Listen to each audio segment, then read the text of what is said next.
कैसे हैं आप लोग। मैं ये फटे हुए पत्तों का मेरा जो कैलेडियम का प्लांट है इसी से वीडियो इसीलिए स्टार्ट कर रही हूँ क्योंकि कल शाम को हम लोग का ज़बरदस्त बारिश हुआ और उसके साथ ओले बरसे जो हेल स्टॉर्म होता है, इतने पत्थर बरसे कि मेरे बहुत सारे प्लांट्स डैमेज हो गए हैं। और हम लोग के यहाँ पर इस सीज़न में ऐसा होता है। तो खैर कोई बात नहीं, ये गार्डनिंग का पार्ट एंड पार्सल है। लेकिन ये मेरा बहुत सुंदर सा कैलेडियम का प्लांट का ऑलमोस्ट सारा पत्ता, एक को छोड़ के सारा ही ऐसा टूट टूट गया, क्या बोलूँ। ये वाला सिर्फ बच गया। ये बरामदा के नीचे रहता है, ओपन में रहता है, इसीलिए डायरेक्टली इसमें ओले बरस गए और ऐसा हो गया। तो आज का टॉपिक कैलेडियम है, तो इसीलिए मैं कैलेडियम के वीडियो मैंने स्टार्ट किया। इस वाला प्लांट में ये बड़ा वाला एक एंथोरियम के नीचे था, तो इसमें थोड़ा ही डैमेज हुआ है, बाकी ये तो बच गया। और थैंक गॉड, क्योंकि अभी प्लांट काफ़ी छोटा है। और ये वाला पूरा बच गया क्योंकि इसमें एक बड़ा सा फॉलेज एंथोरियम था। लेकिन मेरा जो कैलेडियम हिलो ब्यूटी है, इसका 2 पत्ता था, दो ही ख़राब हो गया। But the good thing is that इसका नया वाला पत्ता आने वाला है, जैसा आप देख पा रहे हैं। तो फ्रेंड्स, ये कैलेडियम मैंने अभी ज़मीन से मैंने उठाया है और इसमें लगाया है। मैंने ज़मीन से इसलिए उठाया है और कैसे क्या किया है उसी के बारे में बताऊंगी। उससे पहले मैंने दिखा लिया है कि इसको अभी मैंने जस्ट पॉटिंग किया है और इसका पत्ता पूरा ही था कल तक, लेकिन वही हेल स्टॉर्म में या ओले बरसने से इसका भी पत्ता ख़राब हो गया। तो फ्रेंड्स, ये मेरा ज़मीन का जो एरिया है जहाँ पर गुड़हल लगे हुए हैं, इसके नीचे ये लोकल वैरायटी के कैलेडियम उग रहे हैं। तो कुछ ये इसको तो मैं डिस्टर्ब नहीं करूँगी, ये बहुत जगह उग जाता है, तो इसका 1-2 ही मैं लेके अपना जो ट्रॉपिकल कॉर्नर में रखूँगी। ऑलरेडी 1-2 है और बाकी ये यहाँ पर नेचुरली उगेगा। लेकिन और भी बहुत सारे वैरायटीज़ के कैलेडियम मेरे उग रहे हैं। तो जैसे मैंने आप लोगों को पिछले 2-3 वीडियो में बोला था कि मेरे कुछ कैलेडियम पॉट में है और कुछ जब मैं सितंबर में बर्थडे के लिए मैं वियतनाम जब चली गई थी, तब क्या होता है, जब कैलेडियम डोरमेंट हो जाता है, तब जब आपको बाहर का कोई लेबर वगैरह काम करता है तो उस पॉट का प्लांट मर गया है सोच के फेंक देता है। तो इसलिए मेरा इंस्ट्रक्शन है उन लोगों को, अगर कोई पॉट खाली भी करना है तो ये वाला जो एरिया आप देख रहे हैं, यहाँ पर ये लोग खाली करते हैं। तो इसलिए हमेशा एवरी ईयर ऐसे ही जब 1-2 बार बारिश देता है, उसके बाद मुझे ऐसे गार्डनिंग सरप्राइज़ मिलता है। अब अगर मेरा पिछले साल का वीडियो देखेंगे, उसमें भी आप देखेंगे मुझे फ्री ऐसे बहुत सारा कैलेडियम गार्डन में मिल गया था अप्रैल के महीने में। और यहाँ पर देखिए जो मुझे स्प्राउटिंग दिख रहा है, मैं एवरीडे यहाँ पर आती हूँ, आके चेक करती हूँ। And I was waiting for the rain. Actually मुझे पता था कि 3-4 दिन बारिश होने के बाद ही स्प्राउटिंग स्टार्ट हो जाएगा कैलेडियम में। तो यहाँ क्योंकि मुझे पता है कि यहाँ पर इन लोगों ने बहुत सारे पॉट्स खाली किए हैं, तो पिछले 2 दिनों से मैंने देखा है कि बहुत ज़बरदस्त स्प्राउटिंग हो रहा है। और जब भी मुझे 1-2 स्प्राउटिंग दिखाई देता है, तब भी मैं ये देखिए बैम्बू या कोई स्टिक दे देती हूँ, ताकि मुझे याद आए कि यहाँ पर स्प्राउटिंग है, ताकि ना पैर से कुचल ना दूँ बाय मिस्टेक। तो यहाँ पर आज मैंने काउंटिंग किया है, टोटल 12 कैलेडियम के स्प्राउटिंग मैंने देखा है, वो लोकल वैरायटी को छोड़ के। तो लोकल वैरायटी का 4-5 है, जिसमें से शायद मैं 1-2 उठाऊंगी। और यहाँ पर देखिए ये मूसंडा और मोगरे का छाव भी है, तो कैलेडियम को बहुत अच्छा लगता है। और बहुत रिच सॉयल है, गोबर खाद है बहुत, और नीम का पत्ते का जो पत्ता भी गिरता है, सूखा हुआ पत्ता। तो ये परफेक्ट प्लेस है। इसलिए मुझे बाई अप्रैल एंड यहाँ से सारे कैलेडियम में फिर से अपने पॉट में शिफ्ट कर पाऊँगी। और यहाँ पर देखिए ये वेरीगेटेड एरोरूट है, उसका मेरे पास 4 पॉट था, 3 तो मेरा उग गया। एक मैं सोच रही थी मेरा पॉट कहाँ गया। अभी मुझे दिखाई दे रहा है कि यहाँ पर आई थिंक लेबर लोगों ने डोरमेंट प्लांट को खाली सोच के यहाँ पर डाल दिया था। तो ये तो रहा मेरा कैलेडियम का स्टोरी। उसके बाद मैंने जो भी अपने रोजेस ज़मीन पे दिया था, बहुत ही ज़बरदस्त ग्रोथ है क्योंकि बारिश मिल गया।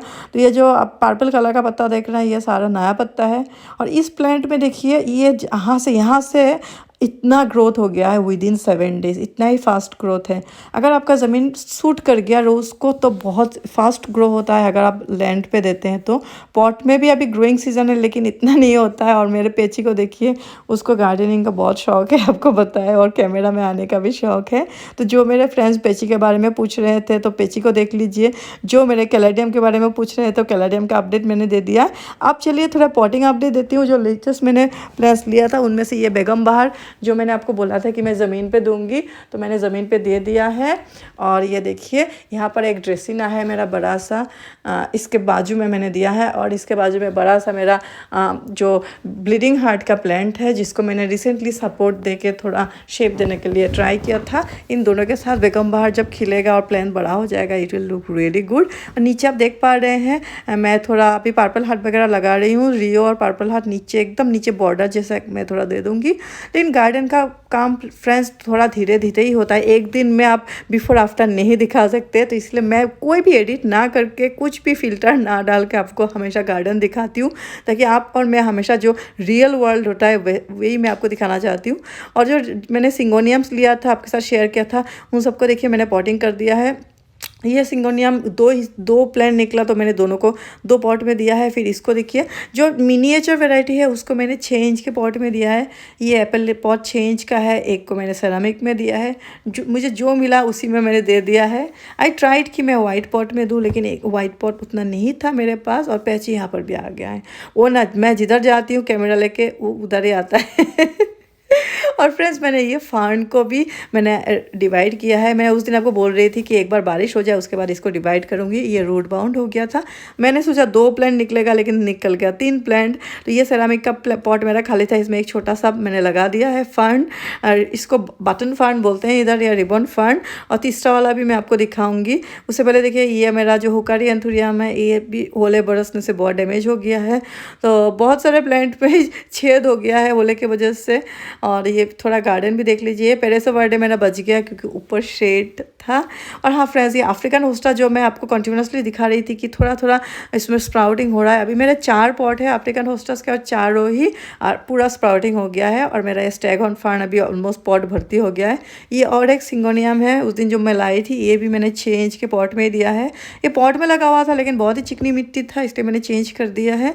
और ये वेरीगेटेड एरोरेट अभी काफ़ी बड़ा हो रहा है। एक तो आपने ज़मीन पर देखा है, और फिर ये देखिए मेरा ये एग्जिस्टिंग सिंगोनियम के साथ ये नया सिंगोनियम भी एक ही साथ मैंने रखा है। ग्रेजुअली जब मेरा ये प्लांट सेट हो जाएगा, सारा सिंगोनियम मैं एक ही साथ रखूँगी। ये कुछ एग्जिस्टिंग सिंगोनियम है, उसमें से ये जो सिंगोनियम एल्बो का एक प्लांट था, ये देखिए कितना डैमेज हो गया, इसका पत्ता टूट वूट गया है कल रात का हेलस्टॉर्म में। लेकिन ये गार्डन में तो नेचुरल फिनोमेना होगा ही, तो आई एम श्योर जल्दी ये लोग ठीक हो जाएंगे। फिर मेरे यहाँ पर अभी ह्यूमिडिटी बहुत ज़्यादा होता है, लेकिन धूप कम होता है, तो मौसम बहुत अच्छा है काटिंग लगाने के लिए। तो मैंने ये बेगोनिया को काट के, जो ये प्लांट भी काटिंग से था, तो उसके वजह से बगल में मैंने और एक कटिंग लगा दिया है। फिर ये पेपरमिया को भी मैंने देखिए 2 लीफ कटिंग लगाया है और एक स्टेम कटिंग लगाया है। तो ये पेपरमिया से मैंने ये वाला भी बनाया था। पेपरमिया इस सीज़न में मेरा बहुत इजीली लग जाता है। अभी क्या होता है, मार्च का एंड है, मौसम बहुत ही सुहाना है, और बारिश एक बार होने के बाद कटिंग ज़बरदस्ती लग जाता है। और ये देखिए मेरा ये भी सिंगोनियम टूट फूट गया है कल रात को। और ये रिबन फर्न देखते पा रहे हैं, 3 है टोटल अभी। और फ्रेंड्स उस दिन मैंने आपको दिखाया था मेरे बहुत सारे सिरामिक के पॉट मैंने निकाल के रखा था कि खाली है, उन सबको अभी फिल अप द ब्लैंक्स भर्ती करना है। तो एक में मैंने सिंगोनियम लगाया है, एक में मैंने रिबन फर्न को 3 हिस्सा करके 2 तो वाइट पॉट में डाला है, एक मैंने सेरामिक में डाला है। और ऐसे धीरे धीरे मैं अपने सारे सेरामिक के पॉट्स अभी फिलअप कर दूंगी, कुछ कटिंग लगा के, कुछ अगर नया कुछ सिंगोनियम का वैरायटी मिले। और ये अफ्रीकन होस्टा का बाकी 3 पॉट भी देख लीजिए, एक में तो फ्लावरिंग स्टार्ट हो गया है। तो ये जब सर्दी के टाइम पे एकदम ही कुछ नहीं था, लेकिन ये लेबर लोगों ने I don't know, thank God इसको डिस्पोज नहीं किया था, एक कोने में था इसीलिए शायद। और मेरा एक्चुअली कैलेडियम का फ्रेंड्स मेरे पास 48 पॉट था, मैंने पिछले साल नोट डाउन करके रखा था। और ये देखिए मरांता में भी अभी जान आ रहा है, 2 नया पत्ता आ गया इस वैरायटी में। तो फिर जैसे मैं बोल रही थी 48 पॉट था, उनमें से अराउंड 15-16 को उन लोगों ने टच नहीं किया। बाकी मुझे कैलेडियम का पॉट नहीं मिल रहा था, बट आई वाज श्योर कि वो जो जगह मैंने दिखाया है उसी में ये लोग मिट्टी फेंकेंगे, और फेंकने से हर साल बारिश होने के बाद स्प्राउटिंग हो जाता है। तो धीरे धीरे सिंगोनियम कैलेडियम स्प्राउटिंग होंगे। और ये देखिए मेरा रबर प्लांट भी छेद हो गया ओले बरसने से। तो जैसे जैसे मेरे कैलेडियम स्प्राउटिंग करेंगे वैसे वैसे मैं शिफ्ट करती रहूँगी। उसके बाद मई के महीने में मैं कैलेडियम के ऊपर एक वीडियो बनाऊंगी सोच रही हूँ, क्योंकि अगर केयर रख रखाव and how to divide your caladium plants and how to water, पानी कैसा देना है, खाद क्या देना है, कैसे डिवाइड करना है, और ओवरऑल केयर के ऊपर मेरा 4-5 वीडियो है पिछले साल का। अगर आप देखना चाहते हैं तो प्लीज़ देख लीजिए, उनमें मैंने सारा ऑलरेडी बोल ही दिया है। तो इसीलिए इस बार सिर्फ कैलेडियम कलेक्शन के ऊपर ही मैं वीडियो बनाऊंगी, लेकिन उससे पहले कलेक्शन कंप्लीट हो जाए, अभी सिर्फ स्टार्टिंग है। अभी पेची अभी थोड़ा इवनिंग का टाइम है, एंजॉय कर रहा है। तो मेरे बहुत सारे फ्रेंड्स मुझे बोलते हैं कि पेची को एक बार दिखा दीजिए, तो पेची को एक बार क्या, मैंने बहुत बार दिखा दिया है। तो गार्डन अभी क्या होता है, जब बरसात स्टार्ट नहीं हुआ था फ्रेंड्स तो बहुत सूखा सूखा बहुत ड्राई हुआ था, क्योंकि पिछले 5 महीना से बरसात नहीं हुआ था। तो अभी हम लोग का यहाँ पर रेनी सीज़न है, यहाँ पर बॉड्रोसिला बोलते हैं। अभी इस महीने में ऐसे हेल स्टॉर्म वगैरह होता है, तो उसके बाद थोड़ा डैमेज तो होगा, लेकिन प्लांट्स को बहुत खुशी भी मिलती है, और धूल मिट्टी जो है वो धुल जाता है, प्लांट्स का ग्रोथ बहुत ज़बरदस्त होता है। कैलेडियम्स एंड एलोकेशिया, कोलोकेशिया, ये सारे अभी आ जाते हैं। तो मैंने सोचा है फ्रेंड्स इस बार मैं एलोकेशिया तो नहीं, लेकिन कुछ कोलोकेशियाज जो बहुत एक डाइवर्सिटी ऐड करता है आपके ट्रॉपिकल गार्डन में, तो कोलोकेशिया कुछ ऐड करूँगी सोच रही हूँ। अगर आप गुवाहाटी में रहते हैं या आसाम में कहीं पर रहते हैं और आपके पास अगर कुछ कोलोकेशियाज हैं तो प्लीज़ मुझे इंस्टाग्राम पे डीएम करके बोलिएगा, आई वुड लाइक टू। मैं परचेस अगर हो सके तो परचेस करूँगी। अगर आपको कुछ एक्सचेंज में और मुझसे कुछ प्लान्स चाहिए कोलोकेशिया के एक्सचेंज में, वो भी मैं दूंगी, लेकिन I want to collect some collocations इस बार। और अगर आपके पास कुछ ऐसा सिंगोनियम है जो आप सोचते हैं कि मुझे इंटरेस्टेड होंगे, तो आप भी मुझे डीएम कर सकते हैं। मैं डेफिनेटली अगर मैं परचेज आप सेल करना चाहते हैं आई विल बाय, अगर आप एक्सचेंज करना चाहता है देन आई ऑल्सो एक्सचेंज। तो मुझे सिंगोनियम एंड कोलोकेशिया में बहुत इंटरेस्ट है अभी। तो ये छोटा सा अपडेट ऑन माय कैलेडियम जो ज़मीन पे स्प्राउटिंग हो रहा है, मेरा डैमेज हुआ garden because of hail storm, and then मेरे रोज़ प्लांट्स का अपडेट, एंड मेरे जो ख़रीदा हुआ प्लांट्स का पॉटिंग का अपडेट, सारा ही मैंने आपको दे दिया है। एंड ओवरऑल गार्डन के बारे में ये कुछ बोल दिया है, पेची को भी दिखा दिया है। Thank you so much, stay tuned for a new video. Thank you and all the very best for all your gardening efforts. Bye bye, take care.